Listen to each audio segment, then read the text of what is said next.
The dashing Dr. Darren Green on the hot seat. We're talking about breaking bad habits, as you've just said, Leanne. Question to you, Doctor, is what is the first step that one needs to take in breaking a bad habit? As in any addiction, you first need to recognize that you have one. So you need to see that the habit that you're actually instituting has a negative impact on your life, whether that be health-wise, socially, or in your relationships. You need to first recognize and see that. If you can't, there's often what they term, even in the series Friends, an intervention, where the people that care about you and love you then actually record a pattern of behavior that's leading to destruction and so forth, self-destruction. And then they'll get together as friends and say, but listen, we've decided you are using too much alcohol. Yeah. And this is why. And once you've started that journey, what's the secret to maintaining it over a long period of time? So once you've recognized it, the next step obviously is to set reasonable goals and realize and speak to some people that have overcome the habit.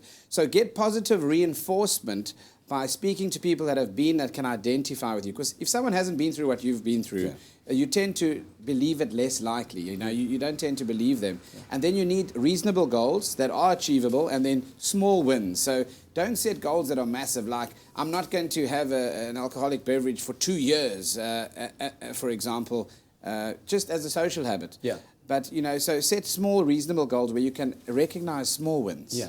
Now, most people that are into good habits like eating healthy, sleeping enough, making sure that you get enough amounts of exercise, know the rewards that come with that. But why is it so difficult to start these good habits? To initiate, of course, change behavior is why. And in the brain, you have hard wiring. So the actual pathways of the bad habits and the tendencies that you've got used to actually break them, you need to form new pathways. Yes. So the only thing that's going to let your brain choose the highway to the good habit rather than the highway to the bad habit is repetition, repetition, and repetition. Is that where the 21-day thing comes in? That's why you need to, that's why you need that habitual, almost, so even although you're not used to it then, you need to do it because of what happens on a neuronal pathway level, where you have what's called hard wiring of a pathway of a behavior, for example. And the same comes to stopping sugar, for example. The same comes to gambling or anything else. Yeah. Talk to me about the clever ways in which we can start our journey to these good habits. Like you were saying, some people have tackies right next to their bed, so they swing their legs open, over the bed and then boom, there you are. You often need an association that's positive with a good habit. So if you see, for example, the association of a nice body. So take out a photograph of yourself when you were that dapper matric student at your final dance and so forth. Put it next to your bed. And, in the morning when that alarm goes off for you to get up, for example, have a photograph reminding you of what you can be. Yeah. Don't live in the past completely, but what I'm saying is sometimes your body image, your physical appearance is a motivating factor.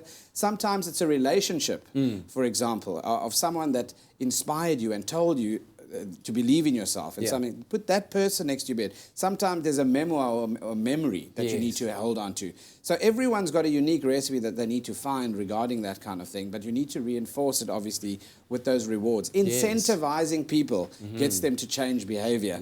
And if you can't get other people to incentivize you, you need to create and point out what that incentive is. That reminder in the morning. In fact, we'll also be posting a picture of Dr. Darren Green on social media, so you can print that and put that next to your bed if you're looking for that kind of inspiration.